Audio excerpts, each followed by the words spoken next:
विगत केही दशक यता पृथ्वीको तापक्रम लगातार बढ्दै गई जीव जीवात्मालाई जलवायु परिवर्तनले प्रतिकूल असर गरिरहेको छ। हाल नेपालमा पनि हिम नदीहरू खुम्चदै जाने, हिउँका ढिक्का टुक्रने, पहिरो जाने, कहिले अतिवृष्टि कहिले अनावृष्टि हुने क्रम जारी रहेको छ।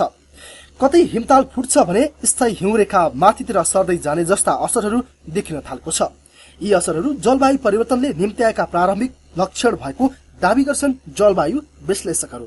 त्यसो त नालीबालीको उत्पादनमा कमी आउने, फूल फुल्ने, फल नलाग्ने जस्ता असरहरू पनि देखिन थालेको नेपालमा धेरै वर्ष भइसकेको छ। तीव्र विकासको क्रममा रहेका उत्तरी छिमेकी चीन र दक्षिणी छिमेकी भारत लगायतका विकसित एवं विकसित देशले उत्सर्जन गर्ने हरित ग्यासका कारण नेपालमा मात्र नभएर पृथ्वी नै तात्ने क्रम बढ़िरहेको छ। यसको प्रभावमा नेपाल जस्ता कमजोर मुलुक परेका छन्। जलवायु परिवर्तनबाट बच्नका लागि देशहरूले छुट्टा छुट्टै कार्यक्रम समेत बनाउन थालेका छन्।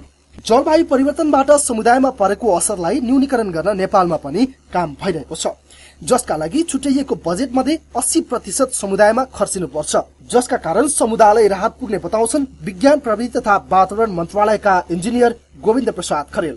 विज्ञान प्रविधि तथा वातावरण मन्त्रालयले विगतदेखि नै राष्ट्रिय अनुकूलन कार्यक्रम र स्थानीय अनुकूलन कार्यक्रम मार्फत स्थानीय जनस्तरमा समुदायहरूलाई चाहिँ आफ्नो अनुकूलन क्षमता वृद्धि गर्न विभिन्न कार्यक्रमहरू पनि लाने गरेको स्थिति छ। तर हामी अल्प विकसित मुलुक भएको कारणले पनि हामीले प्राप्त गर्नुपर्ने सहयोग एडप्टेसन फन्डिङ बोर्डबाट प्राप्त हुने रकम जुन छ त्यो रकम प्राप्त गर्नको लागि भने हामीले पहल गर्नु चाहिँ जरुरी छ। म भन्छु 80% भन्दा पनि बढ्ता खर्च चाहिँ स्थानीय क्षेत्रमा खर्च गर्नुपर्छ, जसबाट क्लाइमेट जलवायु परिवर्तनको प्रभावबाट त्राण पाउन सकियोस् र जनजीविकाको सवालमा हामीले केही सहुलियत अर्थात् सजिलोपन महसुस गर्न सकियोस्। नेपालमा हिमाल पग्लिन थालेको र हिमतालहरू फुट्ने खतरा बढ्दै गएको अवस्थालाई मध्यनजर गर्दै विश्वको ध्यान आकर्षण गर्न डेनमार्कको राजधानी कोपनहेगनमा विश्वका केही राष्ट्रहरूको सम्मेलन गरेको थियो। त्यो सम्मेलनको ठिक एक हप्ता अघि नेपाल सरकारले संसारको शिखर सगरमाथाको आधार शिविर कालापत्थरमा मन्त्री परिषदको बैठक पनि सञ्चालन गरेर विश्वलाई जलवायु परिवर्तनको दिशामा ठोस पहल गर्न ध्यान आकर्षण पनि गरेको थियो। तर कोपनहेगन सम्मेलनपछि पनि जलवायु परिवर्तनको असर घटेको छैन। केही योजनाहरू बने पनि ती योजनाको कार्यान्वयनमा विकसित राष्ट्रहरू नै अनिच्छुक बन्दा त्यसको मार भने अति कम र कम विकसित राष्ट्रहरूले नै भोग्नु परेको छ। मालदिप्स र बंगलादेशमा समुद्रको सतह बढ्दै गएको सम्बन्धित क्षेत्रमा काम गर्नेहरूले बताइरहँदा विश्वका अति कम विकसित राष्ट्रहरूसँग गम्भीर छलफल गर्ने बताउँछन् जलवायु विज्ञहरू। This is a global problem that our countries, Nepal, Bangladesh, did not cause this problem. It's been caused by emissions from rich countries primarily.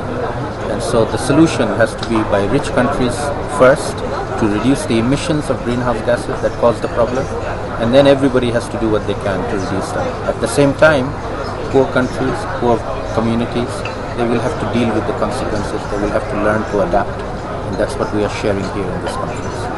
There are two ways to tackle the problem. Firstly, we have to tackle the impacts of climate change. We call that adaptation, that's what we are discussing here.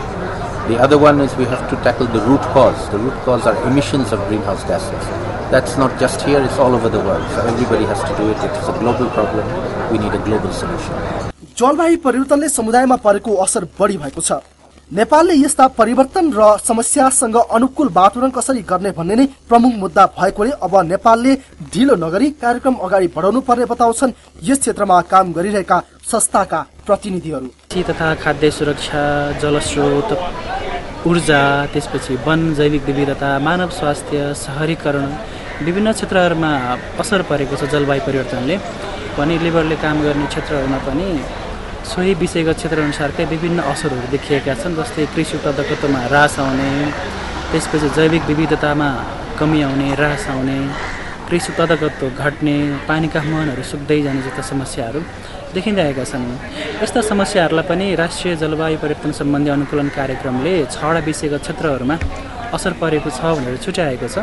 अब हामीले अनुकूलनका कार्यक्रमहरूलाई अगाडि ल्याउनलाई चाहिँ विलम्ब गर्नु हुँदैन। नेपाल जस्तो राष्ट्र जुन चाहिँ यो जलवायु परिवर्तनको मार्गका दृष्टिकोणबाट अति नै सङ्कटासन्नमा छ र यसको भूमिका न्यून हुँदाहुँदै पनि यसले गर्ने भनेको विकल्प यति एउटा अनुकूलन हो। अनुकूलन हाम्रो लागि चोइसमा होइन, यो अब्लिगेटरी भएर आइसकेको छ।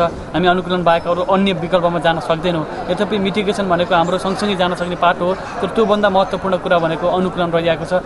राजधानीमा सम्पन्न समुदायमा आधारित अनुकूलता सम्बन्धी 8औं अन्तर्राष्ट्रिय सम्मेलनमा सहभागिता जनाएका बंगलादेशका एक वातावरणविदले मालदिभ्स र बंगलादेश डुबानमा पर्न थालेकोले अति विकसित राष्ट्रको ध्यानाकर्षण गर्नुपर्ने बताएका छन्। As you know that climate change is impacting number of countries in the world, including Maldives and Bangladesh, especially because of sea level rise. It says that 17% of Bangladesh will be underwater in next 50-70 years, which means there will be more than 20 million people displacing, which will impact South Asia, including India, Nepal, Bhutan as well. I mean, where these people will go, they will be needing places to go. So this is one of the major challenge that we're facing. हाल नेपाल सरकारले सामुदायिक वन उपभोक्ता महासंघ नेपाल लगायतका केही गैर सरकारी संस्थाहरूसँग सहकार्य गरेर समग्रमा जलवायु परिवर्तनले समुदायमा पुर्याएको असरलाई कम गर्न पहल गरिरहेको छ। स्थानीय स्तरमा हुने जलवायु परिवर्तनको असरबाट बच्ने उपायका बारेमा सचेत गराउन र उनीहरूलाई यससँग अनुकूल गराउन यस क्षेत्रमा आएका 80% बजेट सम्बन्धित क्षेत्रमा पुर्याउने नीति लिए पनि यसको प्रभावकारी कार्यान्वयनमा थप कडाई गर्नुपर्ने देखिन्छ। जलवायु परिवर्तनले ठूला समस्या देखिएकोले नेपालमा जलवायु परिवर्तन सम्बन्धी थप कार्यक्रम अघि बढाउन अति विकसित राष्ट्र र अन्तर्राष्ट्रिय समुदायलाई थप ध्यानाकर्षण गराउनु पर्ने देखिन्छ। क्यामेरा पर्सन कृष्ण खड्काका साथमा एबीसी रिपोर्टर गणेश खनिया, काठमाडौँ।